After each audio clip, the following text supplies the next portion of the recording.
پیدائش 11واں باب۔ اور تمام زمین پر ایک ہی زبان اور ایک ہی بولی تھی، اور ایسا ہوا کہ مشرق کی طرف سفر کرتے کرتے ان کو ملک سنار میں ایک میدان ملا، اور وہ وہاں بس گئے۔ اور انہوں نے آپس میں کہا، آؤ ہم اینٹیں بنائیں اور ان کو آگ میں خوب پکائیں۔ سو انہوں نے پتھر کی جگہ اینٹ سے اور چونے کی جگہ گارے سے کام لیا۔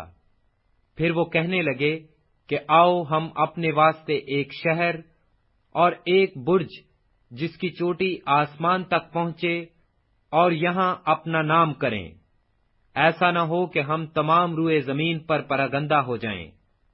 اور خداوند اس شہر اور برج کو جسے بنی آدم بنانے لگے دیکھنے کو اترا، اور خداوند نے کہا، دیکھو یہ لوگ سب ایک ہیں، اور ان سبوں کی ایک ہی زبان ہے۔ وہ جو یہ کرنے لگے ہیں تو اب کچھ بھی جس کا وہ ارادہ کریں ان سے باقی نہ چھوٹے گا۔ سو آؤ ہم وہاں جا کر ان کی زبان میں اختلاف ڈالیں تاکہ وہ ایک دوسرے کی بات سمجھ نہ سکیں۔ پس خداوند نے ان کو وہاں سے تمام روئے زمین میں پراگندہ کیا۔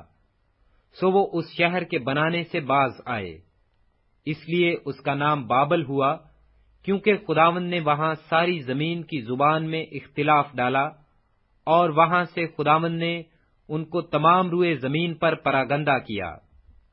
یہ سم کا نسب نامہ ہے۔ سم 100 برس کا تھا جب اس سے طوفان کے 2 برس بعد ارفخسد پیدا ہوا، اور ارفخسد کی پیدائش کے بعد سم 500 برس جیتا رہا، اور اس سے بیٹے اور بیٹیاں پیدا ہوئیں۔ جب ارفخسد 35 برس کا ہوا تو اس سے سلہا پیدا ہوا، اور سلہا کی پیدائش کے بعد ارفخسد 403 برس اور جیتا رہا، اور اس سے بیٹے اور بیٹیاں پیدا ہوئیں۔ سلہا جب 30 برس کا ہوا تو اس سے عبر پیدا ہوا، اور عبر کی پیدائش کے بعد سلہا 403 برس اور جیتا رہا، اور اس سے بیٹے اور بیٹیاں پیدا ہوئیں۔ جب عبر 34 برس کا تھا تو اس سے فلج پیدا ہوا، اور فلج کی پیدائش کے بعد عبر 430 برس اور جیتا رہا، اور اس سے بیٹے اور بیٹیاں پیدا ہوئیں۔ فلج 30 برس کا تھا جب اس سے رو پیدا ہوا، اور رو کی پیدائش کے بعد فلج 209 برس اور جیتا رہا، اور اس سے بیٹے اور بیٹیاں پیدا ہوئیں۔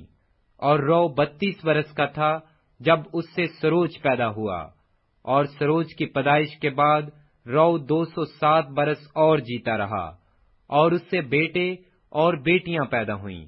اور سروج 30 برس کا تھا جب اس سے نحور پیدا ہوا، اور نحور کی پیدائش کے بعد سروج 200 برس اور جیتا رہا، اور اس سے بیٹے اور بیٹیاں پیدا ہوئیں۔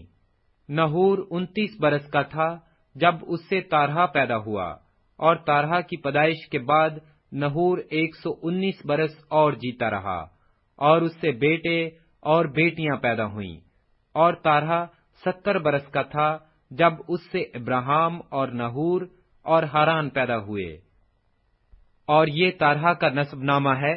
تارہا سے ابراہام اور نحور اور ہاران پیدا ہوئے، اور ہاران سے لوط پیدا ہوا۔ اور ہاران اپنے باپ تارہا کے آگے اپنی ذات بوم یعنی کسدیوں کے اور میں مرا، اور ابراہام اور نحور نے اپنا اپنا بیاہ کر لیا۔ ابراہام کی بیوی کا نام ساری اور نحور کی بیوی کا نام ملکہ تھا، جو ہاران کی بیٹی تھی۔ وہی ملکہ کا باپ اور اس کا باپ تھا۔ اور ساری بانجھ تھی، اس کے کوئی بال بچہ نہ تھا۔